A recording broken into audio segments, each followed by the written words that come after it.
My job is not to make predictions. My job is to win fights and win fights convincingly. And tonight, that's what I'm here to do. Treinei muito para essa defesa de título, né? E isso significa muito para mim. Isso foi um sonho que a gente teve a oportunidade de realizar e não quero deixar ninguém tirar. Are you ready? Let's do this!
In the shadows of the famed Wembley Stadium, we come to you live from London's Wembley Arena. This is UFC on Fuel TV 7.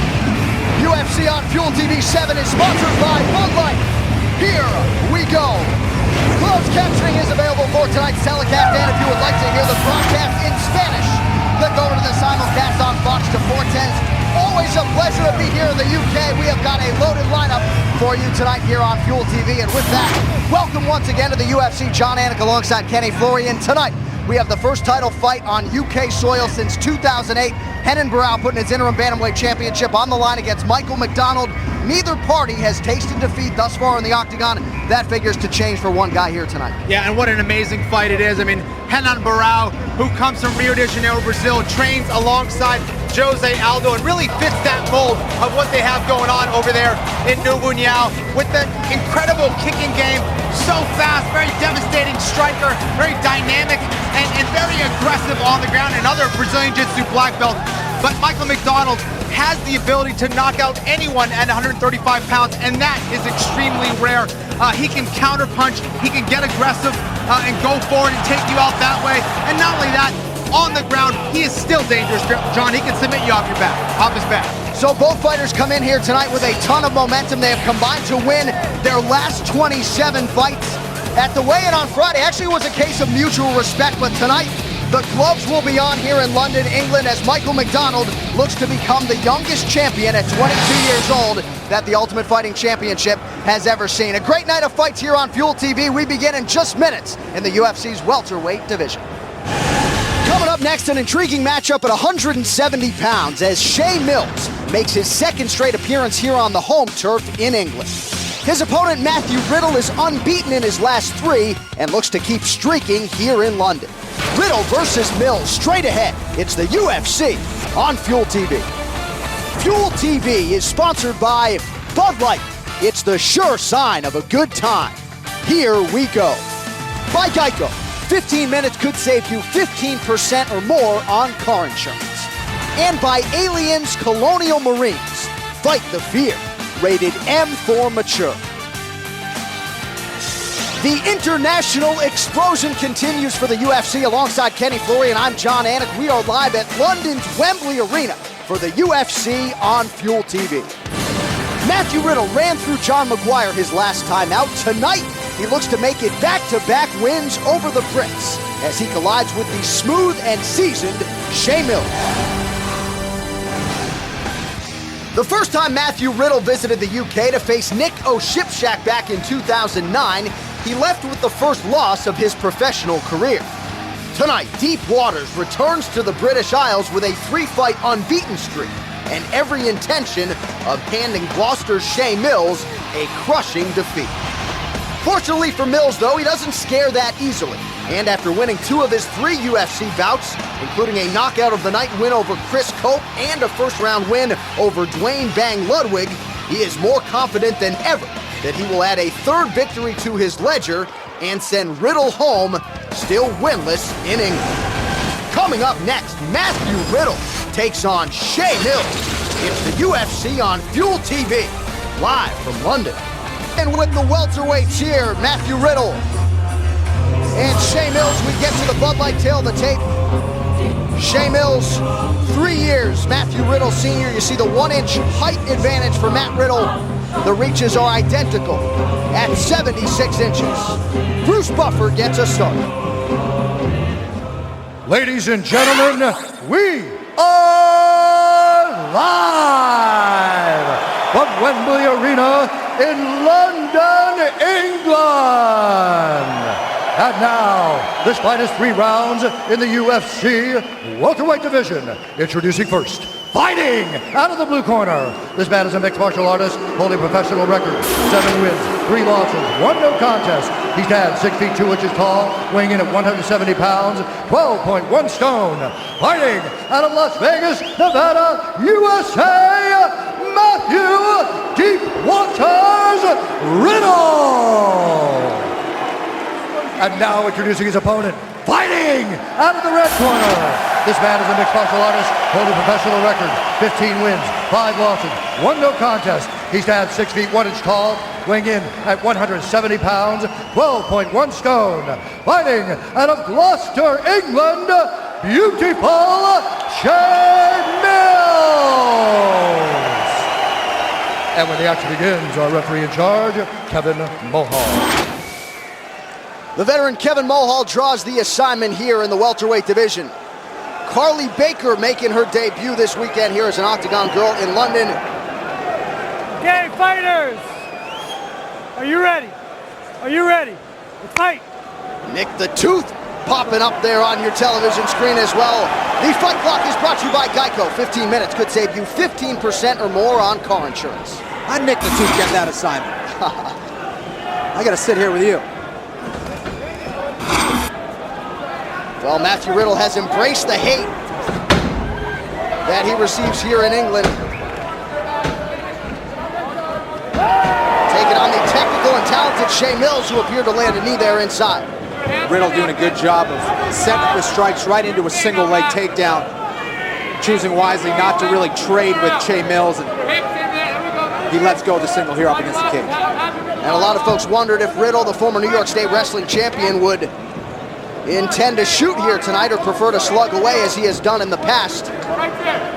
Not unlike my man here, Kenny Florian, he is a cardio fiend, a guy who has won 5 of his 7 wins in the UFC by way of decision. Yeah, you know, he just has that classic wrestler style, grinding out his wins, bringing into his world, and when he does that, I should say, when he decides not to trade, he really has excellent wrestling and excellent control and ground position. And of course, training with Robert Drysdale, one of the best jiu-jitsu practitioners in the world, one of the best coaches out there. That's only going to help. And Riddle able to get the early takedown there. Beautiful single into the Barzagard double. Excellent takedown from Riddle now. He's trying to control Shay Mills and possibly get a cross wrist behind the back of Mills, but Mills right back to his feet.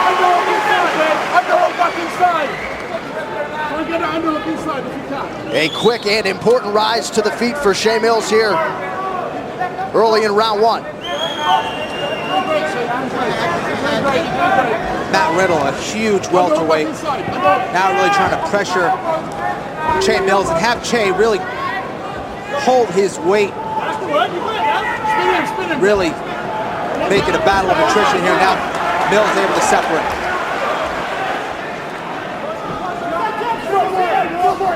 Riddle, the southpaw, absorbs the front left there from Shea Mills.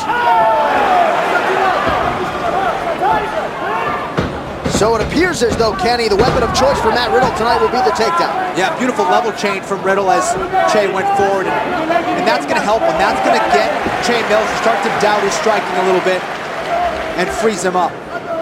And over time, as Riddle keeps hitting those takedowns, Shea Mills is going to start to hesitate when going forward and when striking. And Riddle so far has good timing, not able to really keep Mills on his back, but those takedowns will start to get back in the back of the head of Shea Mills. Strong inside leg kick there for Mills, who drew a lot of praise from Riddle leading up to this fight. Mills, a great combination of speed and accuracy when it comes to his striking. Nice little right hand from Riddle. To answer a big left from Shea Mills. Under 2 minutes to go here in our opening frame. Shea Mills with a nice overhook, trying to prevent that body lock takedown from Matt Riddle. Riddle wasn't able to get his hips in tight to Shea Mills. Failed on that attempt.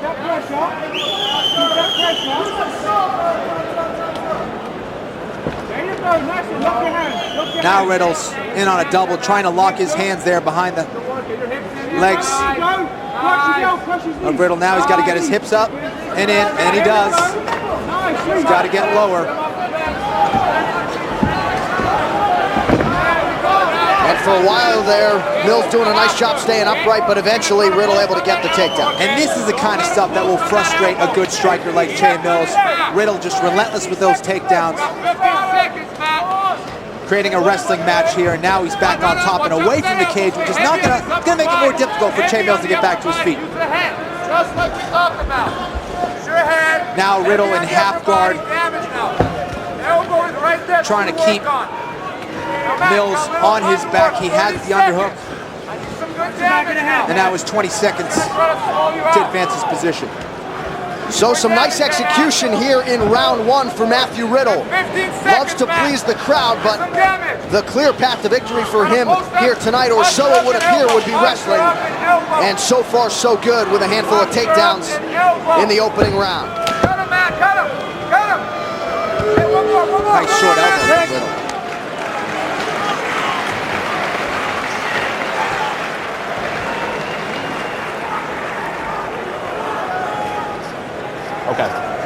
Okay, sit down. Okay, breathe now, deep, breathe deep. Breathe. Breathe. Breathe deeper, in through, out, in, and out. And in, and out. And in, and out. Right, you're just throwing singular shots. You need to be using your footwork to move in and out of the pocket. Okay, set your jab up, but set your kicks up, when you open up with your hands. Don't just throw them naked kicks on their own. All right, so you use your movement again because he's tracking you. Because he's just coming straight forward. You're not using your feet. Use your feet, utilize the jab. You can outbox his kick. Yeah. All right, take another drink. Out the way now. Looser now. Don't stand in front of him. Fake left cross, right hook. It's open. I got it. Yes, sir, I got it. Listen to us, Matt.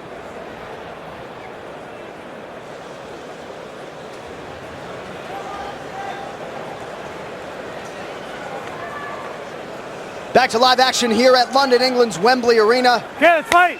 Matthew Riddle and Shea Mills. Round two is underway.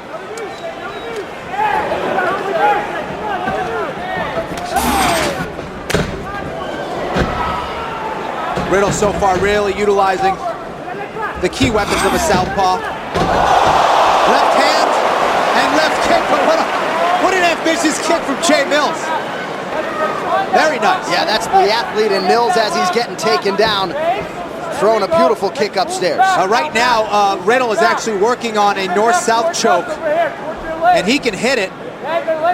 He can really sink down and get his left arm up and out.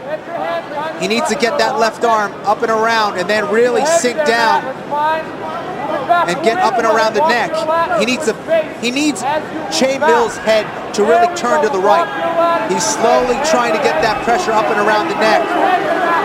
It's a choke that really could be devastating. It's almost like a guillotine really, and puts a lot of pressure on the neck, but he bailed on it, wasn't able to get it. Riddle's jiu-jitsu coach in Las Vegas, the renowned Robert Drysdale. Riddle can mount here. He can slide that knee across. A lot of wrestlers don't really like the mount position, but certainly an option right now for Riddle. Yeah, guys, let's be busy. A lot of wrestlers prefer the side control position where they're more used to pinning guys and have more of an opportunity to control, stay on top, and chip away with some ground and pound.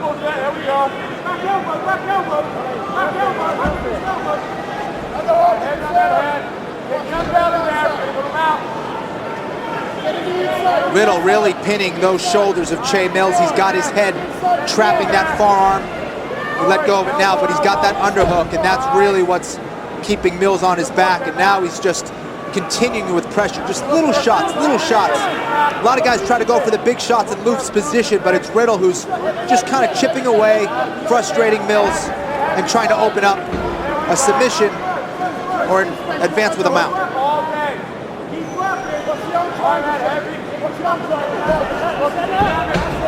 Riddle trying to stay active and busy here. And now what Riddle's doing now is he's actually keeping that knee up and behind the shoulder of Che Mills, which is going to prevent Mills from getting back to his guard, because that left arm of Mills is the one that's going to have to push off the hips and get back to his guard. But Riddle either chipping away with right hands to the face or utilizing his hips to stop that left arm of Che Mills. So some strong groundwork here from Matthew Riddle, who, if you've watched his UFC career, you know he has a tendency to brawl, taking the right path and approach here tonight against Che Mills. Yeah, Che Mills, too dangerous of a striker to play around with. Under 2 minutes to go here in our middle round. If you're Che Mills, Kenny, what's the strategy here? Well, from here, he needs to get back to his guard, get back to his feet. He needs to use his arms and hips to shrimp away. There he is. Now he's getting an underhook. He needs to get back to his feet there. He did not, but he got back to a half guard, which is a little bit better position here. And now he has to complete that by getting back to a guard, possibly a butterfly guard where he can elevate and get back to his feet. But this bridging is really not going to do him a lot of good here. Riddle's positioning just too good. Now he's in the mount position, and very tough position for Mills. Now Riddle's going to switch to the back. Che Mills now switches back to the mount position. And you see the relentless pressure from Matthew Riddle. Riddle now going for this choke. Rear naked choke. He's trying to get that arm underneath the neck, and he can do it. He's hesitating here, but he can finish from here.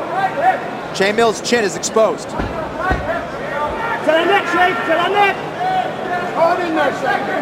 Hold in 30 seconds, Shay. 30 seconds, boss. Things can be tricky here with both these guys up against the cage. It can be tough for Riddle to maneuver and get his back, but now he's going to transition right in the mouth. And you can see Mills, he's trying hard. He's got the heart, but he's not really doing the right technical responses to what Riddle's trying to do. Hold in, Shay. Hold in there, Shay. Hang in there. Hang in there. So a lot of activity here on the canvas in round 2 for Matthew Riddle. Third round is next.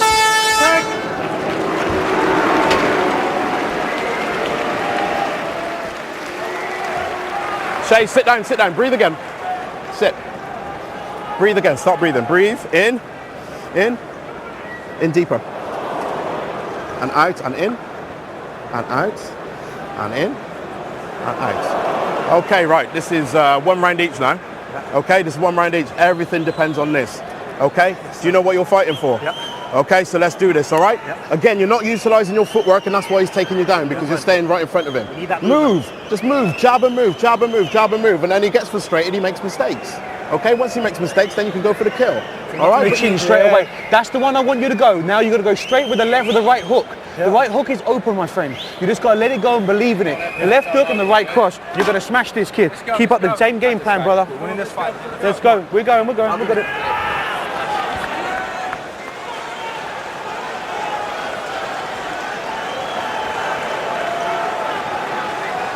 Back here live in London, Shea Mills spent much of round 2 on his back, looking to change that equation here in round 3 against Matthew Riddle. A show of mutual respect off the top. Now with these 2 solid rounds from Matt Riddle, Shea Mills kind of has to go into desperation mode. Really try to go for broke here. Maybe a flying knee. His corner urging him to look for that right hand left hook, which is a good combination to do against a southpaw like Riddle. And now Mills starting to get the hands going a little bit here. Shea Mills needs to go look for that right leg, that right high kick. As Riddle starts to change levels from the outside, Mills needs to look for that right high kick because Riddle really is ducking right into that.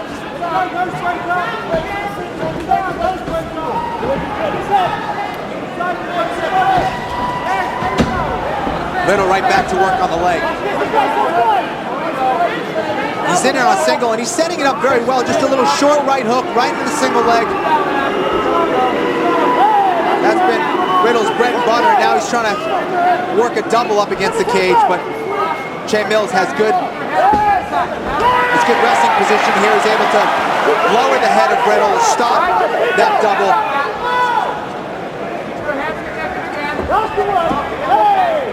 Now Riddle right back into the clinch.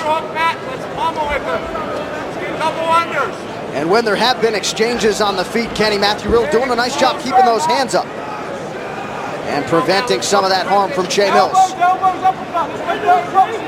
He is. Riddle has very good timing on his entries into the legs, and here he is looking again into that double leg. He's not able to lock hands, so it could be difficult for him to finish it. He has locked hands now trying to transition to the back, but nice athleticism from Shea Mills. He's lacking a little bit of the technical knowledge as far as the wrestling and the grappling goes. Just kind of making the wrong decisions here. Riddle in on a tight body lock, here. Shea Mills now going for that Japanese whizzer. Able to thwart that takedown attempt. Good stuff from Shea Mills there. Yeah, some important stuff takedowns here for Shea Mills as we hit the midpoint in our 3rd round. But Riddle just relentless with his takedowns. Staying on him. Now able to elevate and finish that double. And what's frustrating when you fight a guy like Matthew Riddle, you know his pace isn't going to wane. Right. I mean, these wrestlers, they create these battles of attrition and consistently will come out in the winning end of it. They've just been in this position way too many times. We're talking about kids who are wrestling for so many years, and their muscles and body have just adapted so well to it. And it gives them such an advantage here. Quick 3-month turnaround here for Matthew Riddle, who fought and beat John McGuire at UFC 154 back in November. Let's get busy. Big elbow there from Matthew Riddle. And not where Shea Mills wants to be with 90 seconds and counting to go in this fight. Yep, now Riddle moving into half guard. Going to try to utilize that left hook over the thigh of Shea Mills to advance his position. Just staying busy.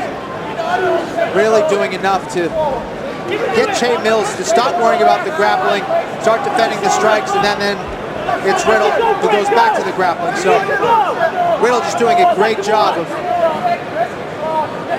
cutting through the guard of Shea Mills. Now he's trying to work the Kimura, but Shea Mills able to reverse it. He's got a minute to do something big here. Exactly what Shea Mills needed. Under a minute to go. But what will he do with it? Yeah, Riddle was trying to go for a Kimura here, and that allowed Shea Mills to reverse. He was a little too tight to the hips at Shea Mills, and now Riddle getting fired up.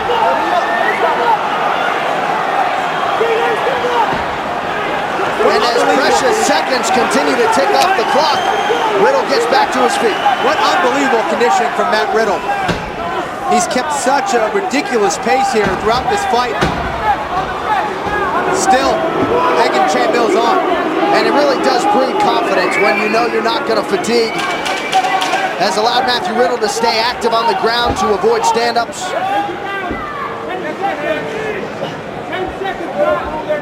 And has neutralized a very gifted striker in Shea Mills. So has Matthew Riddle done enough to earn his first victory on British soil? It's close. Very close. The move of the fight is brought to you by Metro PCS 4G LTE for all. Well, Riddle, who has a tendency of striking with guys, chose wisely to utilize his wrestling throughout this fight, and that really was the difference. Just takedown after takedown, single to double. Had a lot of success up against the cage as well, and Matt Riddle just fought a very smart fight, and on the ground, really cut through the guard of Shea Mills. And what do you think will be the best move of the night? Tweet and let us know at #MetroMove, and tune in to the UFC post-fight show on Fuel TV for the winning move. All right, coming up next, the official decision on Riddle and Mills. Stay with us. It's the UFC on Fuel TV, live from London. We are live from London, England. This is UFC on Fuel TV 7. Sponsored by Bud Light. Here we go. All right, the official decision on Mills and Riddle is in. Here's Bruce Buffer. Ladies and gentlemen, after 3 rounds, we go to the judges' scorecards for a decision. The judges score this contest 29-28, Riddle, 29-28, Mills, and 30-27 for the winner by split decision, Matthew Deep Waters Riddle. Another classic wrestler win for Matt Riddle. His 6th UFC win by way of decision. More importantly, his 8th win in the UFC, still just 27 years old. Don't forget, later tonight, it is the UFC Interim Bantamweight Championship. Michael McDonald, the number 2 ranked bantamweight, taking on Renan Barão. You see there McDonald weighing in at $134 at the weigh-in yesterday, as he fights for a UFC title for the first time against the interim champion, Renan Barão. It's not every day that you see an interim title be defended. That is what Renan Barão looks to successfully do here tonight against the 22-year-old Michael McDonald. What an unbelievable fight. Been waiting for this one for a long time, John. 2 very talented strikers who love to finish. And not just 2 of the best 35s in the world, but 2 of the best fighters in the world who have done nothing but win thus far inside the UFC's octagon. What's coming up is brought to you by America's Navy, a global force for good. And it is a huge fight at 205 pounds. Ryan Jimmo dazzled in his UFC debut back in July. Tonight he looks to extend his winning streak to 18 in what is the biggest spot of his career. Opposite that man, James Tahuna, who looks to continue his steady climb up the light heavyweight ranks. Stay with us, it's the UFC on Fuel TV. From Wembley Arena, it's the UFC on Fuel TV. Sponsored by Bud Light. Here we go. This February, NASCAR returns to Fox with the 55th running of the Great American Race. It's the debut of the Gen 6 cars, the new cars that are putting the stock back into stock car racing. See the future of racing and the world's best drivers. The Daytona 500, February 24th, only on Fox. Well, they are some of the best MMA fans in the world. As usual, they arrived early here in the United Kingdom, some of them donning Prince Harry masks. We keep things going now with live action in the light heavyweight division. A perfect 17-0 dating to his pro debut, Canadian Ryan Jimmo's streak will be put to the test tonight as he squares up with knockout artist James Tahuna. Ryan Jimmo's UFC debut lasted just 7 seconds as he bludgeoned Anthony Parash last July. 10 days earlier, James Tahuna went the full 15 minutes in his fight of the night win over Joey Beltran. So what do these 2 light heavyweights have in common? Well, they are destined to combine for a battle to remember tonight. Canada's Jimmo was a top prospect for years, but it wasn't until 2012 that he got to show his wares on the sport's biggest stage. And the big deal proved more than ready. 3 years into his UFC campaign, Australia's Tahuna has been an action fighter of the highest order. And with 3 straight wins and a swelling fan base, he is on the verge of making a move toward contention here tonight. Coming up next, Ryan Jimmo, James Te-Huna. It's the UFC on Fuel TV. The tail of the tape is sponsored by Bud Light. Here we go, a pair of 31-year-olds here. It is a 1-inch height advantage for James Te-Huna, who also enters the octagon with a 2-inch reach advantage over the proud Canadian Ryan Jimmo. Here once more, Bruce Buffer. Ladies and gentlemen, this fight is 3 rounds in the UFC light heavyweight division. Introducing first, fighting out of the blue corner, a mixed martial artist holding a professional record, 17 wins, 1 loss. He stands 6 feet 1 inch tall, weighing in at 205 pounds, 14.6 stone. Fighting out of Edmonton, Alberta, Canada, Ryan the Big Deal Jimmo. And now introducing his opponent, fighting out of the red corner. This man is a kickboxer and a wrestler, holding a professional record, 17 wins, 5 losses. He stands 6 feet 2 inches tall, weighing in at 205 pounds, 14.6 stone. Fighting out of Penrith, Australia, James Te-Huna. And when the action begins, our referee in charge, Leon Roberts. So Leon Roberts, your third man in the octagon, Carly Baker, to get us started here in round 1 of a very intriguing, at least on paper, light heavyweight fight. The fight clock is brought to you by Geico. 15 minutes could save you 15% or more on car insurance. And immediately it is Te-Huna with the underhooks, and he works Jimmo up against the fence. Yeah, these guys are so similar, really built the same. They look alike and they fight alike, so it'll be a real interesting fight. Jimmo trying to overhook the back of the leg of Te-Huna, and he's got to be careful with that because Te-Huna could turn that into an inside trip. And this fight has already lasted 5 times as long as Jimmo's UFC debut, which was tied for the 3rd fastest knockout in UFC history. Work out of there, guys. I'll break you up. Just work out of there. And Leon Roberts already with a warning, looking for more action. Jimmo doing a good job of overhooking both of those arms of Te-Huna. Te-Huna in the better controlling position, but doesn't matter. They're going to be separated. Oh! Devastating kick off the lead leg of Jimmo. And James Te-Huna's in survival mode. Ryan Jimmo is pouring it on, looking for another quick knockout. Somehow Te-Huna survived, but he may not last the round. Ryan Jimmo, guns blazing early once again. Unbelievable. He even dropped to that same side, and to get hit with those giant legs of Jimmo and survive that is unbelievable. And then he was rocked again, maybe not once, but twice from the guard position. So James Te-Huna's recoverability will be tested here. Yeah, there were not a lot of people who thought this fight would go the distance, and that's exactly why. Both these guys have so much power. In the past, Ryan Jimmo has been called a safety-first fighter. He continues to shed that label here in the UFC. What a start.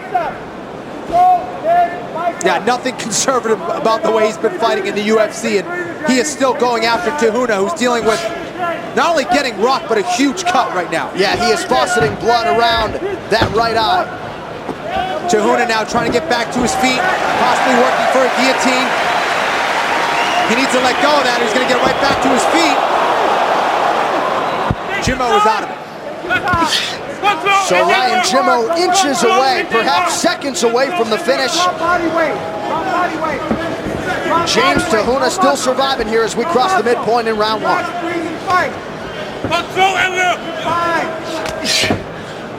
Te-Huna now trying to work from his guard, trying to set up an arm lock. Jimmo recognizes that and now is inside control with the guard pass. Use your knees. Use your knees to the body. Don't squeeze too hard. Let it go. A lot of folks wondered how Ryan Jimmo would handle this type of challenge, and at least thus far, he's given the knockout artist Te-Huna a taste of his own medicine. Huge head kick early for Ryan Jimmo. Yeah, it came off the lead leg, and again, Te-Huna leaned towards that side and still survived somehow. What chin and what a heart from Te-Huna. He's now trying to get back to his feet, but Jimmo really keeping the pressure on him, keeping him pinned against the cage with short elbows and short shots. Some hard, some soft, some hard. Breathe through everything. And about the body also. Breathe through everything. And it's impressive that Jimmo is really taking his time. He's pacing himself now. He's not just going nuts trying to take him out. He's doing just enough to stay active, but at the same time, not blow his arms out here. That's an important point there. I'm sure he's well aware that James Te Huna, in this his 6th UFC appearance, has only gone the distance once in the UFC. And Jimmo certainly prepared to drag the New Zealander into deep water. No, don't hold on to nothing there. Te Huna, though, staying active with strikes off of his back. Nice elbows against Jimmo. Hands on top of the biceps. Don't squeeze. There you go. Put your left hand on his bicep. You know, there have been a lot of people who would just start playing it defensive and really be conservative here, but not Te Huna. He's still going forward here. He's still staying active. Trying to win this fight here. And that's a big reason why James Te Huna's fan base has continued to swell. Little weight on the next one. Little weight on the next one. A lot of people look at James Te Huna as a potential dark horse here at 205 pounds. Certainly getting a good test and all he can handle from Ryan Jimmo. An exciting 5 minutes down at 205.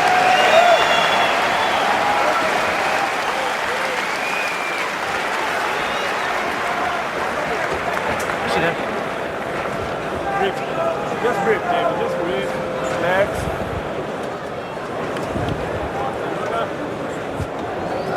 When he try go out in power, Jamie, I want to hold his bicep, right? Try to control his bicep. Don't yourself hold his bicep. Get some water. Okay, you need to be a little bit lighter hands and lighter feet early when you're standing up. Okay, and go on the inside. Okay, don't plant your feet. Okay, nice light hands, light feet. Okay, and let your hands go with speed, not power. You got to put a bit of pressure on him, Jamie. As soon as he lifts that leg up, you've got to go forward. You can't let him swing back. Okay? Breath, hold it. Let it out. Take a deep breath, hold it. Guys, let's go. Let's go. You got this. You're more right away. Okay, go on. Huh? Move your heels from the beginning on.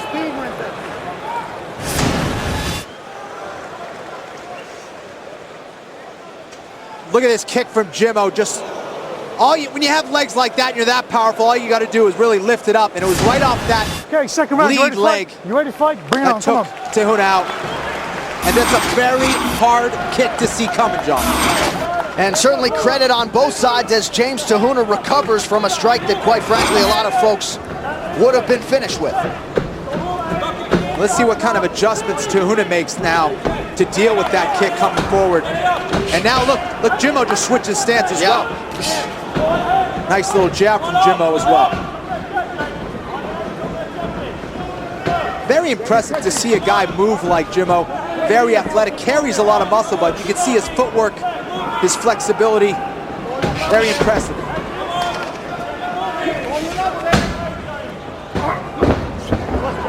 Nice attempt at an inside trip from Te Huna. Now trying to look for a single leg up against the cage. He's a little high, he needs to get lower. Bring him off the cage. Trying to do a lift here, but Jimmo countering very nicely. Now Jimmo's looking for a takedown off the body lock. You don't have base now.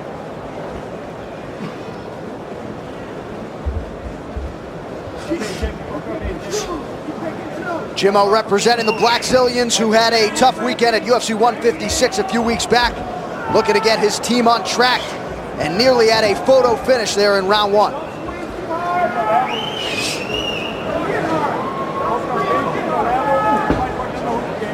Okay, keep him clean and keep him clean. Let's work out of there, gents. I'll split you up. Come on, let's work out of there. Good. Jimmo working on that inside trip. Unsuccessful, and now it's Te Huna in good position with double underhooks. He's got to get both of those legs behind. If he can get that left leg behind like that, there he goes. Nicely done by James Te Huna. Hard to say if he's fully recovered, but certainly expending plenty of energy and looking no worse for the wear. Well, now we're going to find out what kind of fighter Jimmo is. Always easy when you're the aggressor, when you're the bully, but we're going to find out how much punishment he can take here, what kind of comeback he has in his heart, because Te Huna now in side control and is in a very good position here in the second round to mount or really utilize some serious ground and pound.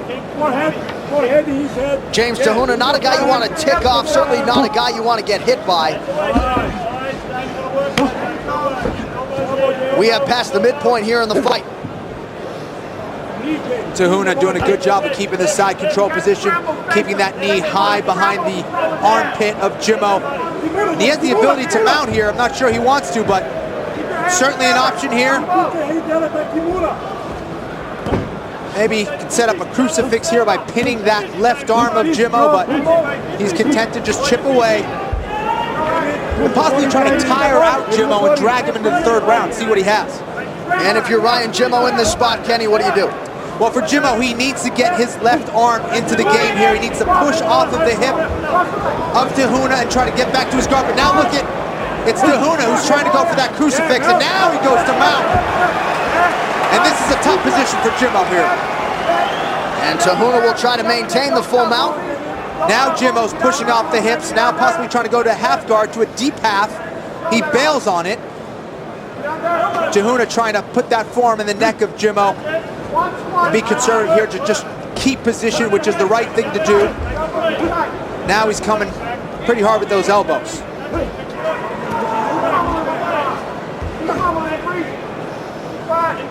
He's really testing the conditioning of Jimmo now.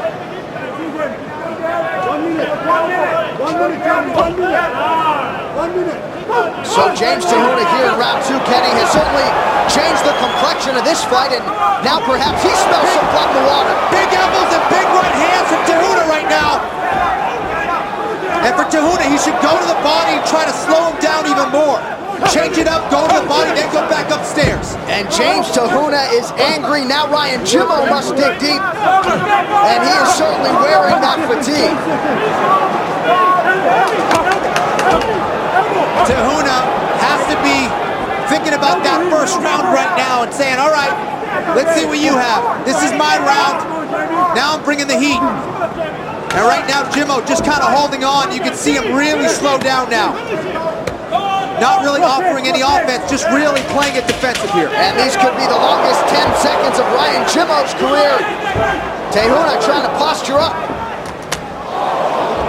A strong response in round two from Te Huna.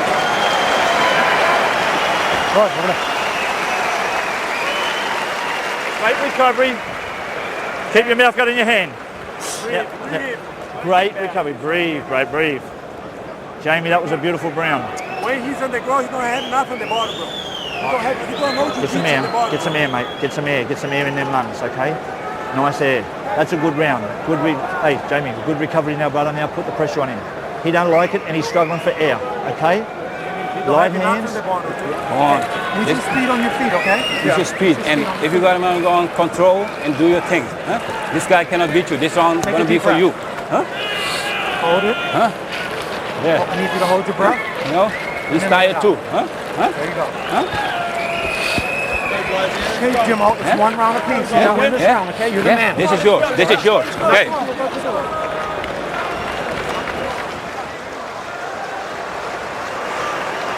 Right back behind the black.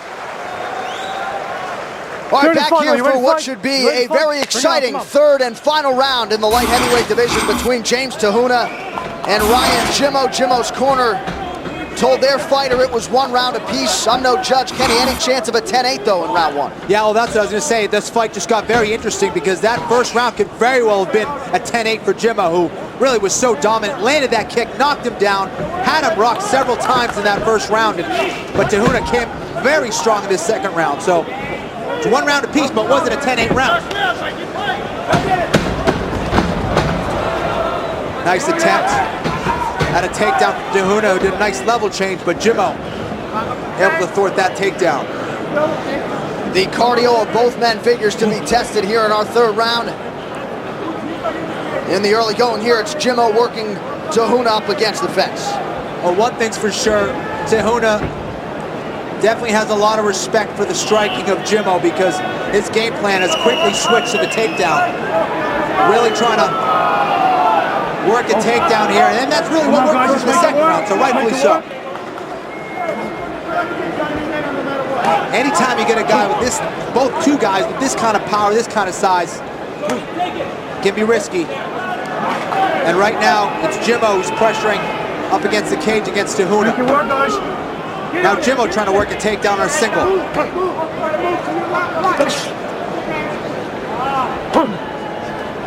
Fingers out of cage, Ryan. Fingers out of cage.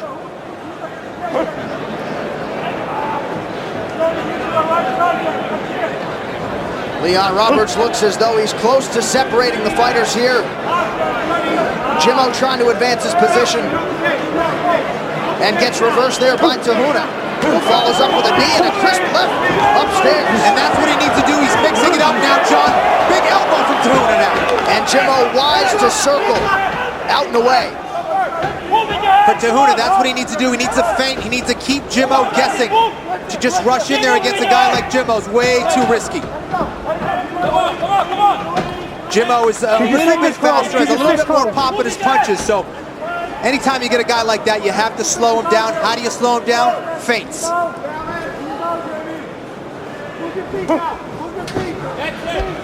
Nice reversal from Jimmo.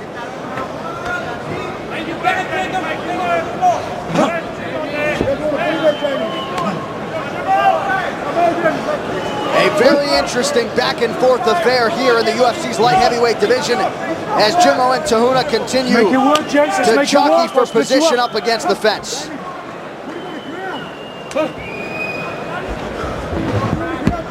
Two very smart Brazilian fighters. Important takedown there for James. Huge takedown for Te Huna from the body lock once again. And now he has Jimmo pinned up against the cage here. That's not going to help Jimmo. Unless Jimmo can sit up and get his back up against the cage, he's going to be in trouble. Big elbow from Te Huna. Te Huna right now just doing a good job of controlling it. It looks like he's cut Jimmo, unless that's his own cut, but he's doing a good job of keeping position. He's got that underhook. He's in half guard, just kind of chipping away, really making life miserable for Ryan Jimmo. Perhaps that is the own cut of James Te Huna that has opened up. Yep, it is. But Kenny, regardless of outcome here, what an inspired comeback from James Te Huna to completely change the complexion of this fight. Absolutely. It wasn't like he just got knocked down on that massive kick by Jimmo. He was rocked right 2 or 3 more times after that on the ground. Might have been concussed there. I like that one. You can see right now Te Huna just really bringing it because he realizes again he needs a big third round. Again, that first round could have very well been a 10-8 for Jimmo. Stand up! Stand up! Stand up! Come on! So you hear the desperation out of the corner of Ryan Jimmo as they urge their fighter to get back to his feet. But Te Huna grounding and pounding away. Yeah, Jimmo was in a better position now with that butterfly guard. He had his hooks involved underneath the hips of Te Huna, trying to elevate and probably create space and get back to his feet, but didn't quite utilize it like he should have. Of course, in this third round, they have to be both very, very tired. He's carrying the weight of Te Huna now, and Te Huna doing a good job of keeping Jimmo on his back. What a comeback. So James Te Huna trying to put an exclamation point on a strong finishing 2 rounds here against Ryan Jimmo, who entered this fight with an unbeaten streak of 17 fights. As he lifts back, we will see if he keeps it going. The official decision is next. Stay with us. This is the UFC. This is Fuel TV. Great to have you with us live from London. This is UFC on Fuel TV 7. Sponsored by Bud Light. Here we go. And here we go inside the octagon. Bruce Buffer has the official decision. Ladies and gentlemen, after 3 rounds, we go to the judges' scorecards for a decision. The judges scored this contest 29-27, 29-28, and 29-28 for the winner by unanimous decision, James Te Huna.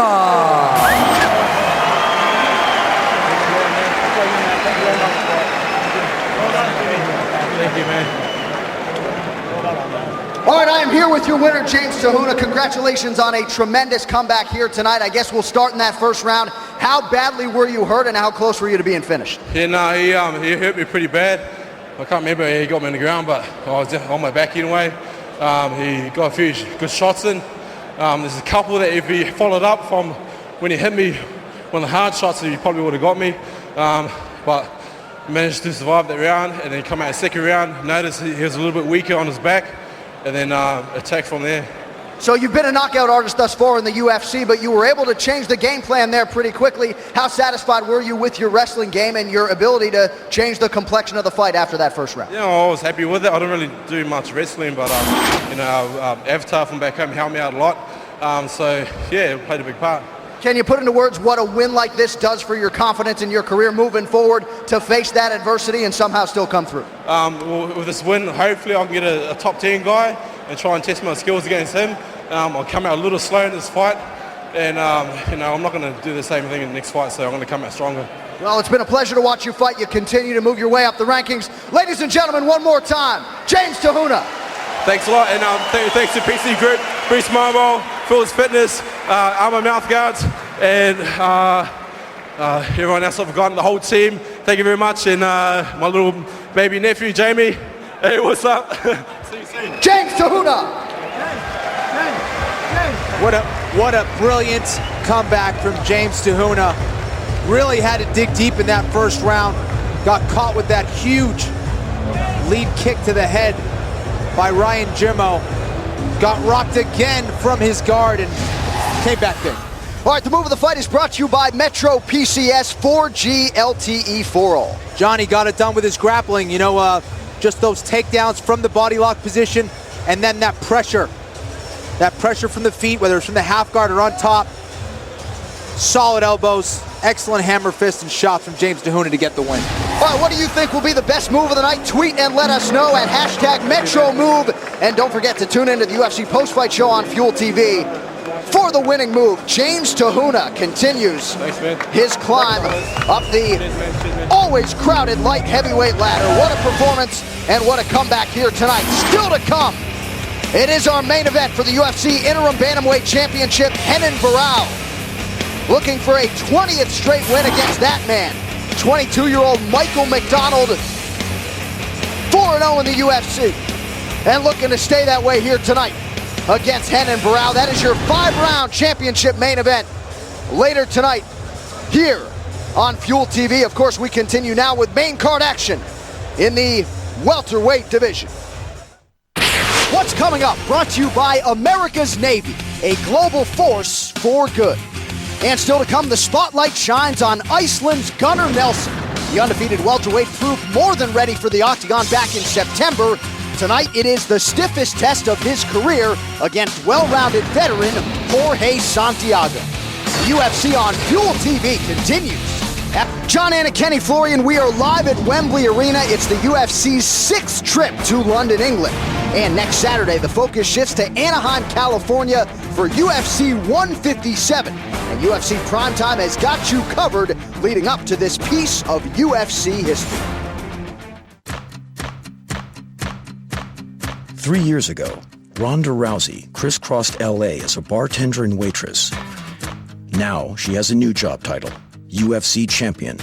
Ready? Go. Despite the whirlwind of attention away from the octagon, Rousey hasn't forgotten what's made her successful inside of it. 6 pro bouts, 6 first-round armbars. As fight night approaches, she tightens her focus on the first challenger to her UFC belt, Liz Carmouche. Liz is the only chick that wanted this fight. And you'd be an idiot to underestimate her because I've seen what's happened to the other girls have done that. And I'm not going to be one of them. Carmouche now finds herself pitted against the sport's iconic figure. A win against Rousey would change Liz's life. Her star power may pale in comparison, but as a martial artist, she's every bit Rousey's equal. Carmouche comes out storming. Liz Carmouche with hammer fist, ground and pound. What a performance by Carmouche! One of the most ferocious figures in women's MMA, Carmouche has earned the most coveted matchup in the history of female fighting. A championship showdown with the queen of the UFC. We all respect Ronda. It's not like we're feuding. but it takes two to tango. This is a once-in-a-lifetime opportunity. So it's something that I have to jump on and ride it all the way to the top, and that's the only place to go. Never has a female done battle inside this storied octagon. Until now.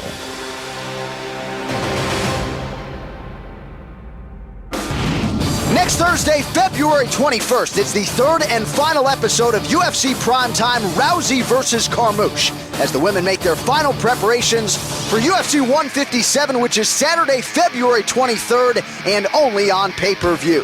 In the co-main event, Dan Henderson takes on former champion Lyoto the Dragon Machida. UFC 157 next Saturday, February 23rd, on pay-per-view.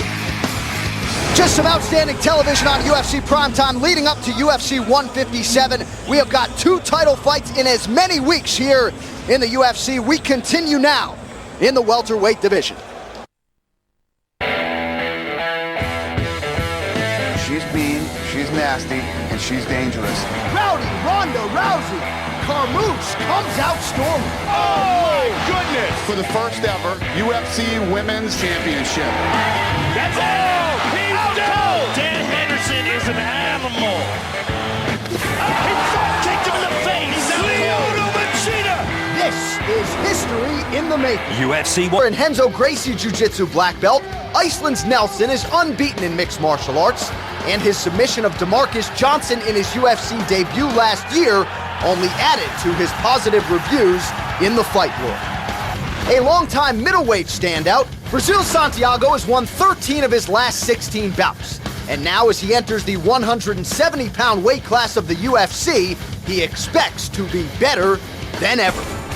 Coming up next, Jorge Santiago squares off against Gunnar Nelson. This is the UFC. This is Fuel TV.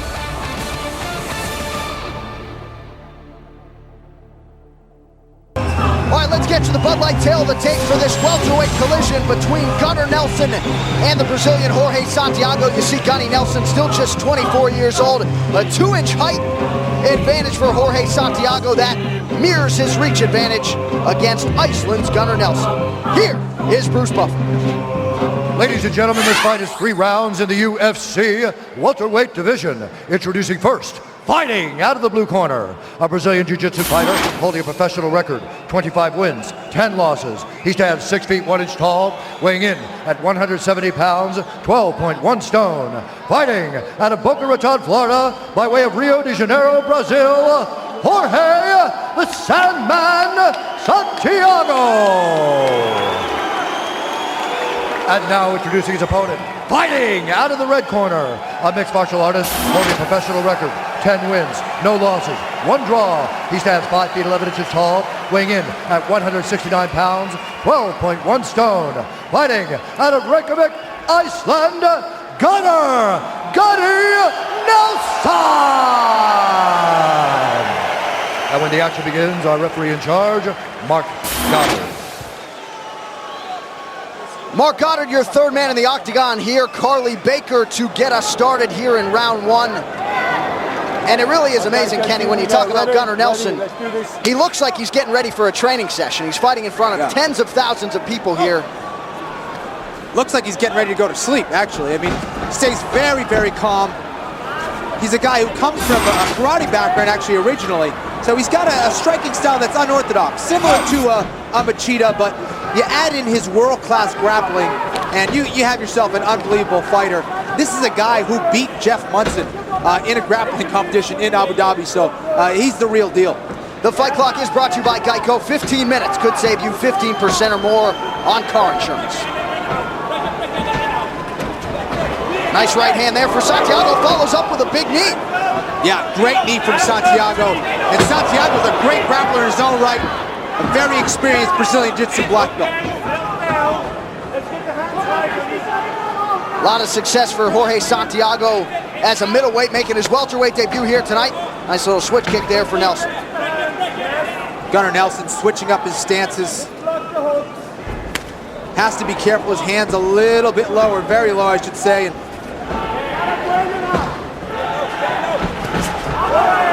nice side kick from Gunnar. Nelson with a nice following here in the UK. Certainly his last performance in Nottingham didn't hurt his status here in England. When Nelson's in that southpaw stance, he's got to be careful with that right hand of Santiago, especially off those side kicks that he's throwing. Santiago's able to slip and throw that right hand. He could hurt him, and there's a big high kick, taking advantage of the low hands of Nelson. So Santiago putting the pressure on early. Gunnar Nelson, a guy who really could make 155 with ease, prefers not to cut weight. Without a doubt. You know, and this could be an advantage. He probably feels he's the faster guy out there. We've seen Frankie Edgar, who was the champ at 155 pounds, who easily made 145 pounds, but you know, that really could be an advantage for him, having that speed and not having to cut that weight. His mentor, Renzo Gracie, has little doubt that Gunnar Nelson is a future UFC welterweight champion. Just amazed how quickly his pupil picked up the ground game. What a beautiful entry on that high cross to double leg, and now it's Gunnar Nelson in half guard. Santiago almost got back to his feet, but this is where Gunnar Nelson wants to be, on top against Santiago. Has a very quick shot, does Gunnar Nelson, and certainly knows what to do with it on the ground.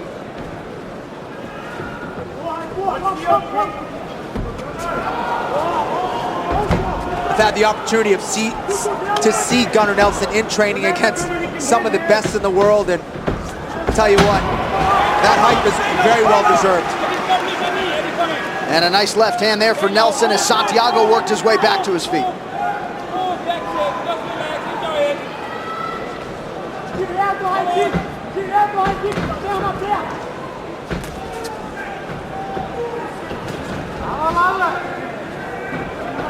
Santiago still trying to find his range, still trying to get a handle on what Nelson's trying to do, and that unorthodox striking style can be confusing, but for Gunnar, he really is very low with his hands. Santiago has caught him a few times going backwards with his hands low. A very significant test here for the undefeated Gunnar Nelson.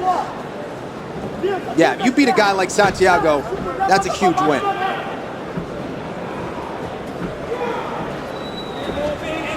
Santiago, in earning this third UFC stint, dusted a couple guys in Kansas recently with a knockout, as well as an inverted heel hook. A very versatile finisher, 23 finishes, 13 submissions, another 10 by knockout or TKO. Here the hooks come, Vinny. Get ready for hands up. Nice kick to the body there for Gunnar Nelson. Gunnar Nelson doing a good job of just keeping Santiago on the outside. And then look for him to mix it up again as Santiago advances his position to look for that takedown.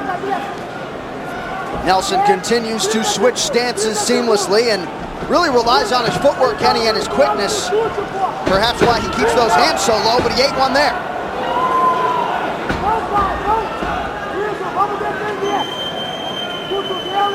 Gunnar now pressuring, trying to look for a takedown here against Santiago up against the cage. Santiago doing a good job of keeping that underhook active.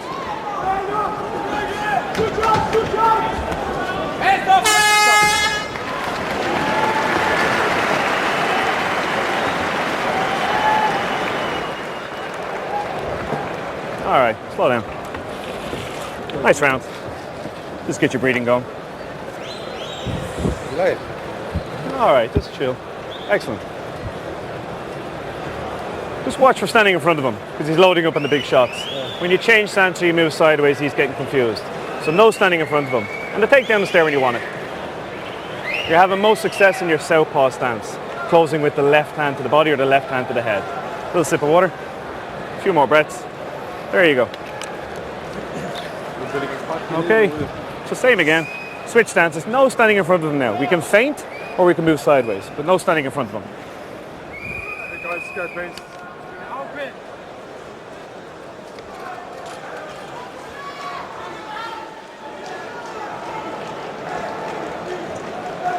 Hold on, Vinny. Back here live at London's Wembley Arena as we get ready for round two. Jorge Santiago and Gunnar Nelson. Some good advice the corner of Gunnar Nelson from John Kavanagh, his coach from Ireland, offering some very good advice, not standing in front of him, moving side to side and keep switching those stances, try to confuse Santiago and encouraging him. He has the takedown when he wants it, and that's really where Gunnar Nelson needs to bring this fight, is use those strikes. Very nice left hand from Gunnar Nelson to set up the takedown. And perhaps the most significant land for Gunnar Nelson right there with the left. Little slip there by Jorge.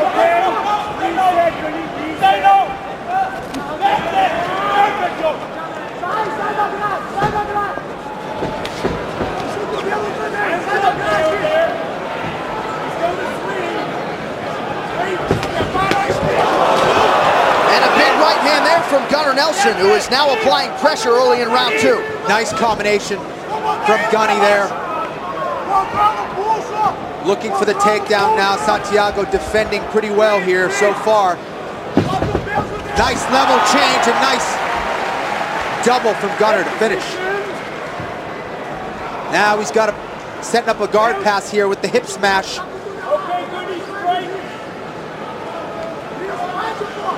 Gunnar looking for that pass, trying to posture up, giving Santiago just a little bit of space, but Gunnar Nelson, such heavy hips. And he's got a passing style that really wears on a guy from that bottom position. And we drop a lot of superlatives when it comes to Gunnar Nelson's ground game. We also point out Jorge Santiago, a Brazilian Jiu-Jitsu black belt in his own right, who, by the way, has never been submitted. Yeah, that'd be quite a feather in the cap of Gunnar Nelson if he's able to submit a guy like Santiago, but right now he's choosing position over submission right now, trying to wear Santiago down, score points on the mat. Nice short shots from Gunnar Nelson.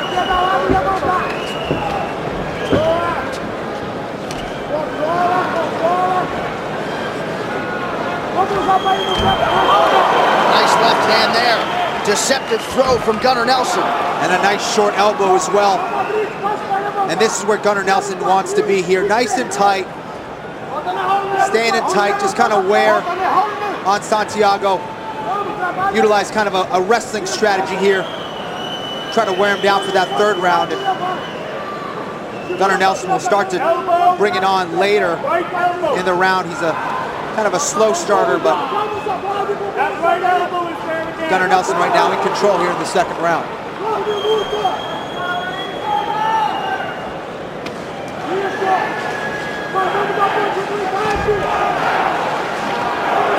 Another nice little elbow from Gunnar Nelson. Santiago needs to put his feet on the hips of Nelson and try to stand up. Playing in this closed guard is just playing into the strength of Gunnar Nelson.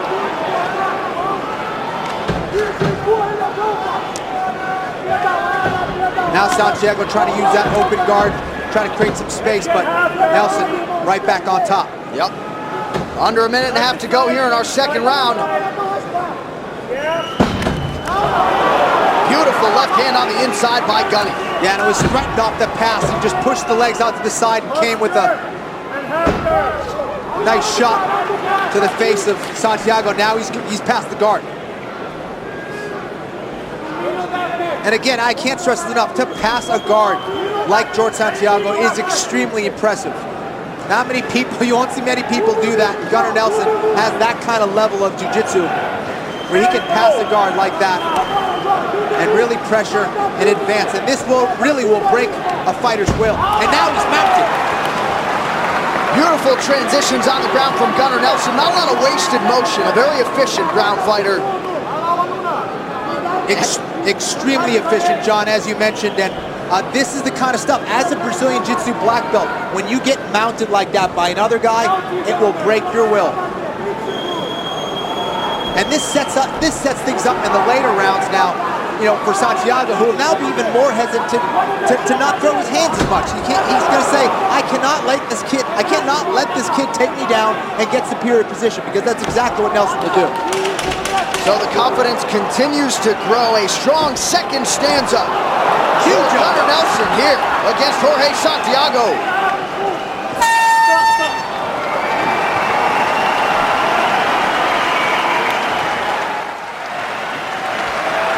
Okay.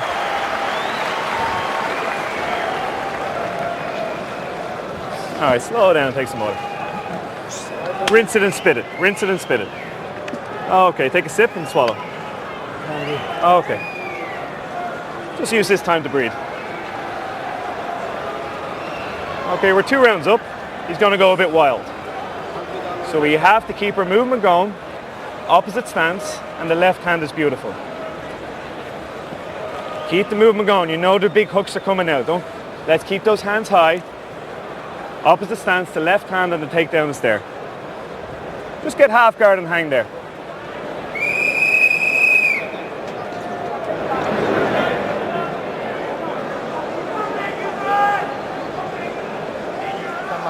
Come back, please, George.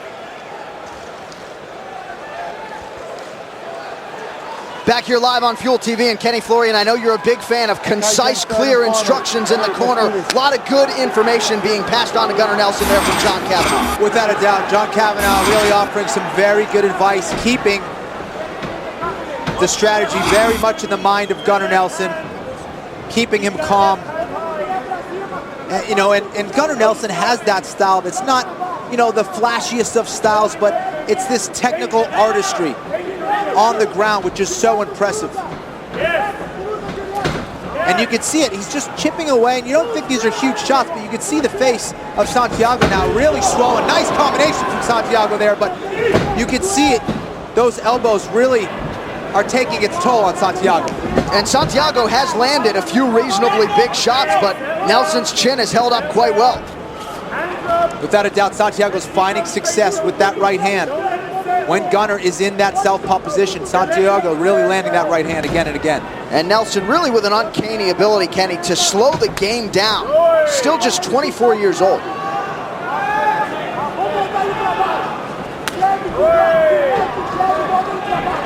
That's what's so impressive, John, is, you know, he's still so young, so much to learn. He's only going to get better. That's a scary thought for all the welterweights out there. And as we've said in the past for a guy like UFC lightweight champion Benson Henderson, you better get these guys now, because once they start improving, they look borderline unbeatable. Gunnar Nelson again pressing forward here against Jorge Santiago. Nice sneaky right hand from Nelson. Caught Santiago off guard. But now you can see Santiago very hesitant now to go forward, and that's because of those takedowns from Gunnar Nelson.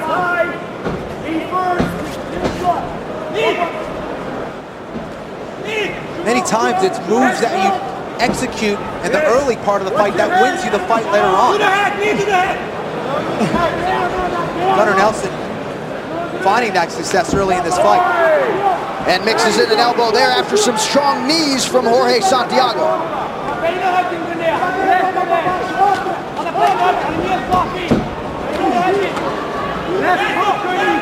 And just as John Kavanagh suggested, Santiago getting a little bit wild, flailing those arms here. Yeah, and now that Santiago is starting to get a little bit more aggressive, now is when Gunnar Nelson needs to go back to those takedowns.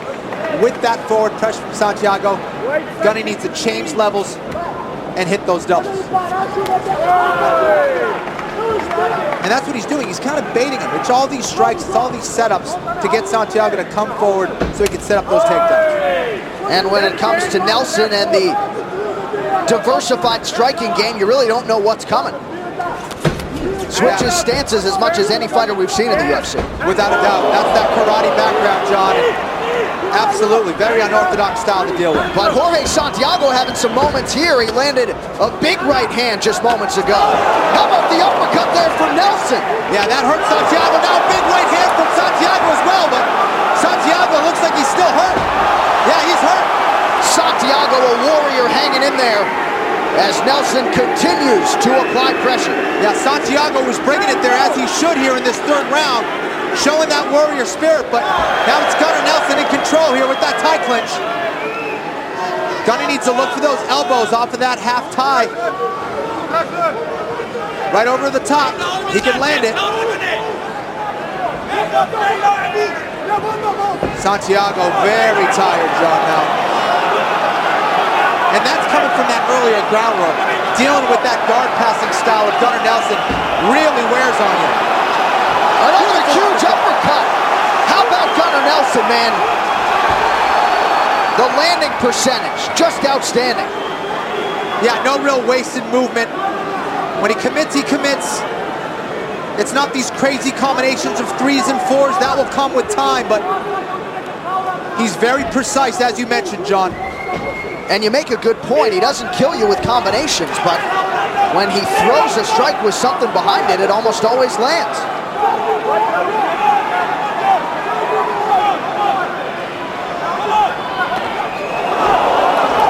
Big right hand behind the ear there for Nelson. Just another day at the office for the still undefeated Gunnar Nelson. Yeah, Gunnar Nelson really possesses an excellent blitz. And again, you know, very similar style to Lyoto Machida, which we know has given a lot of great strikers problems. It's not this high volume type of striking, but it is efficient and effective. And his chin also appears to be a weapon. Some huge shots landed for Santiago. And Gunnar Nelson needs a huge right at the end of the fight from Santiago. But perhaps too little, too late. Wow. Yeah, without a doubt. I mean, he has a tremendous chin. He took some huge shots from Santiago with that right hand, and Gunnar was still staying in front of him. And wow, what an excellent fight.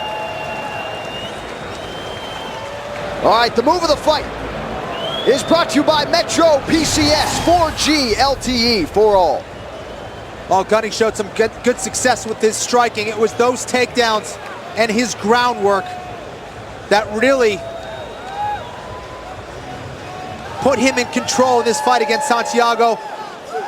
Precise, ground and pound, efficiency, no wasted movement.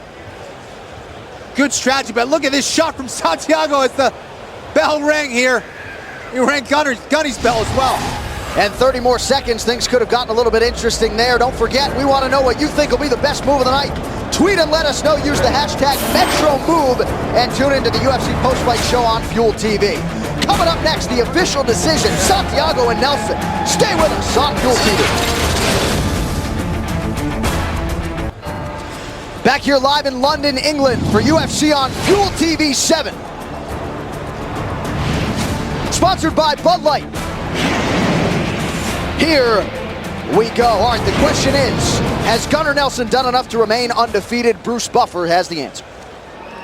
Ladies and gentlemen, after 3 rounds, we go to the judges' scorecards for a decision. The judges score the contest 29-28, 29-28, and 30-27 for the winner by unanimous decision, Gunnar Nelson.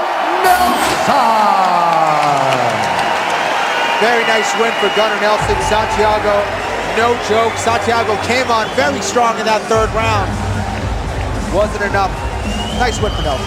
Yeah, Santiago certainly game in defeat, but the headlines continue for Gunnar Nelson.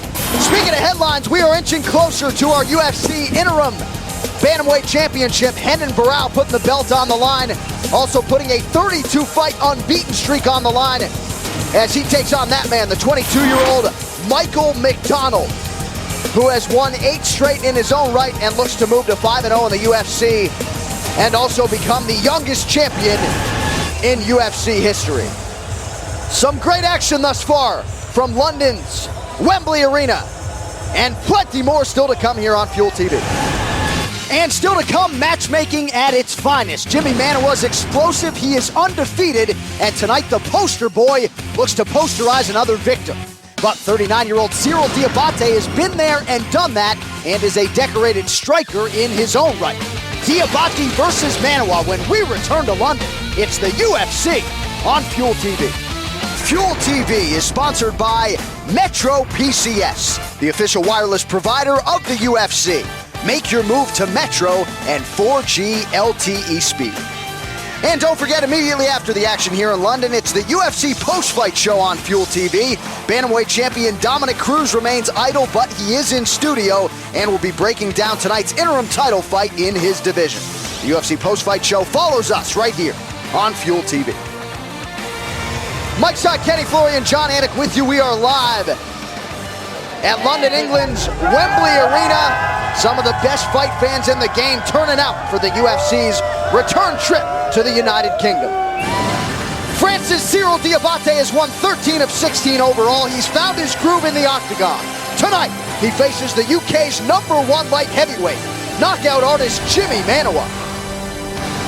Light heavyweight Cyril Diabate and Jimi Manuwa have built their reputations on their striking ability. Diabate doing it with technique and precision, and Manuwa getting it done with punching power that can stop anyone in their tracks. Tonight they'll find out what happens when finesse meets force. Diabate's current form is the best of his career, as he emerged victorious in both of his 2012 bouts against Tom DeBlas and Chad Griggs. As for London's Manuwa, not too shabby either. He added another win to his unbeaten record in his UFC debut last September, pounding out a resounding second-round TKO win over Kyle Kingsbury.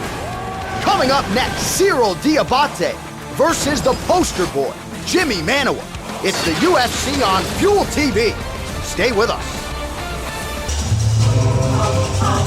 The tail of the tape is sponsored by Bud Light. Here we go. What a fight in the light heavyweight division forthcoming here. You see Cyril Diabate, 39 years old and still going strong against the 32-year-old Jimi Manuwa. You see the 5-inch height advantage for Cyril Diabate, who also enters the octagon with an 81-inch reach advantage. Jimi Manuwa knows he's going to have to somehow get inside of that long reach and avoid the leg kicks and that great Muay Thai striking game of Cyril Diabate.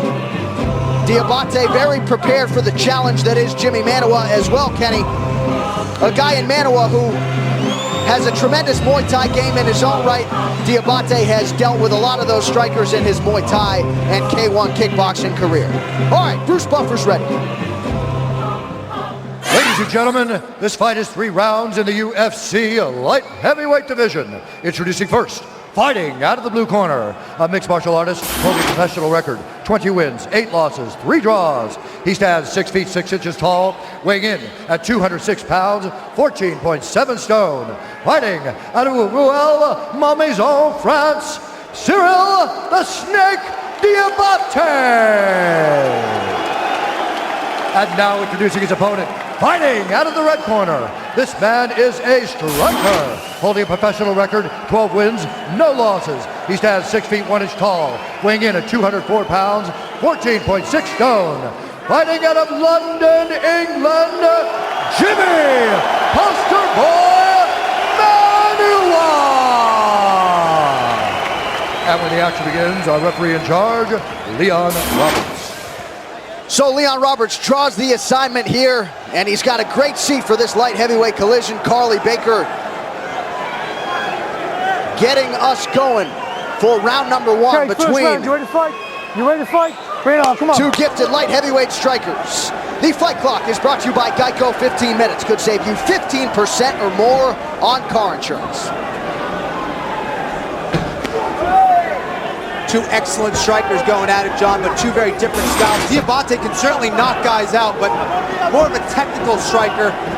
Manuwa, he's got the kind of power that looks like guys are getting shot with by a rifle. I mean, he has that kind of power and has a list of some very impressive knockouts. Diabate, very cerebral fighter as he absorbs the inside leg kick there. Said he's willing to take what Jimi Manuwa gives him, and if that means pursuing the takedown, he's not afraid to do it. Of course, most expect this fight to stay upright for the bulk of the 15 minutes if needed. Now this is where the knee game of Diabate can really come in handy. So difficult, no matter how strong you are, to deal with a guy like that. And now he just turned it into a beautiful takedown in Manuwa, but to hang out there against the tie game of Cyril Diabate would be a huge mistake, and Manuwa did the right thing there, turned that into a takedown. Manuwa's cardio was certainly tested in his last fight against Kyle Kingsbury, who is impossibly difficult to put away. Diabate doing a good job of getting that left underhook to make things difficult for Manuwa. Diabate can turn this into a sweep or possibly get back to his feet. He decides to go for that deep half guard sweep. He needs to get underneath the hips and really start utilizing momentum, get that pendulum going, try to get his hips underneath the hips of Manuwa. Try to turn it into a reversal. Manoa needs to get things back under control with that underhook, and he's doing it with an overhook actually right now.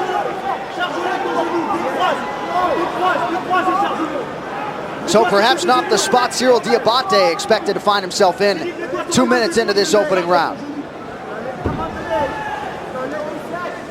Diabate doing a good job of elevating and keeping Manoa off balance. And now look at this, he's getting back to his feet, possibly turning into a takedown or sweep. Unable, but excellent way to get back to his feet. Good stuff from Diabate.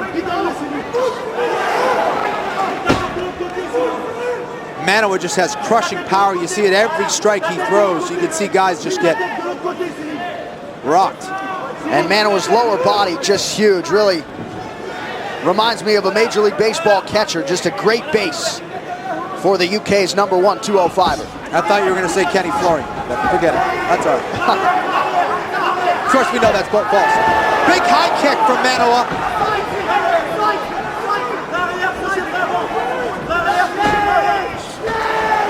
There's that long knee from Diabate. Manoa's got to be careful with that. And he counters once again with a nice takedown. And no surprise that Manoa will allow Diabate to get back to his feet.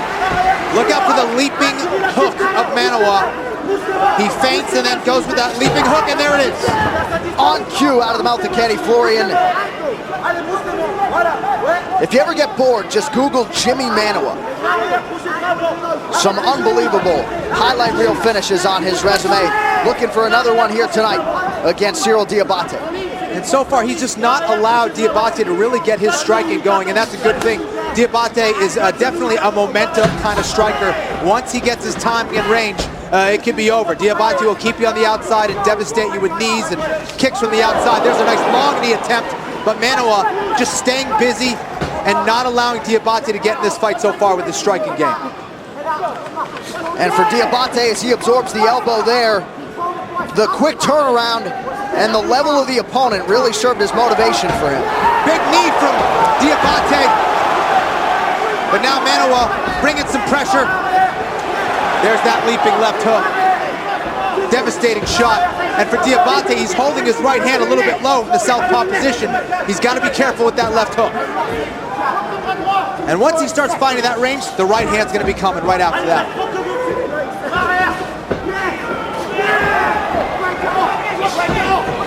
Diabate with a huge knee to the midsection there. And you can see it every single time Diabate throws one of those knees, Manoa goes, I'm taking you down. Yep. So Diabate breathing a little bit heavy here in the early going, and a couple takedowns for the poster boy Jimmy Manoa here in round one.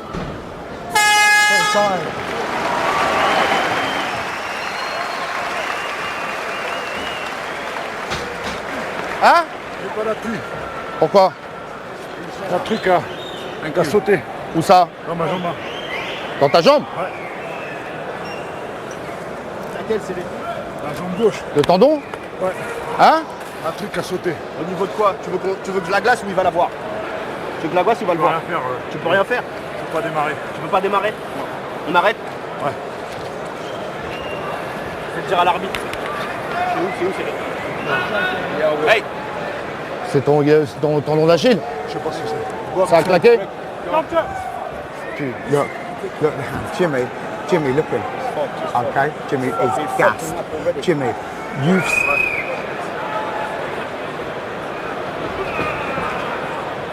Where are we? This pain. Back. Pain there, yeah? There. Okay. You can, no pain down here. You can start. You can start. You can move. You can move. Okay. Oh, no pain there, yeah? Right. Do you have pain down here? Yes. Yes. You may have torn his calf. So can you fight or no? It's not broken. No, we can't fight. So certainly a disappointing conclusion to this one, at least for Cyril Diabate. Perhaps a torn calf muscle there, Kenny. And he is unable to continue after round one. It looks like he was saying something, maybe possibly off the takedown, but you could see him as he got up after that round, John. He really was limping. His leg was completely straight, limping back to his corner. And certainly facing a guy like Manoa with two legs is difficult enough. With one, even more difficult. All right, the move of the fight is brought to you by Metro PCS. 4G LTE for all. Beautiful knee from Diabate, and here's the takedown. It might have been the culprit there, but really tough to see, and kind of an odd place for an injury there. But Manuwa, you know, we talk about his striking, but his takedowns were on display as well. This is a versatile fighter right here, and really fought a very smart fight. And what do you think will be the best move of the night? Tweet and let us know. Hashtag is Metro Move. Tune into the UFC post-fight show on Fuel TV for the winning move. So Diabate visibly limping back to his corner. Your winner is Jimmy Manuwa, the official decision, next on Fuel TV.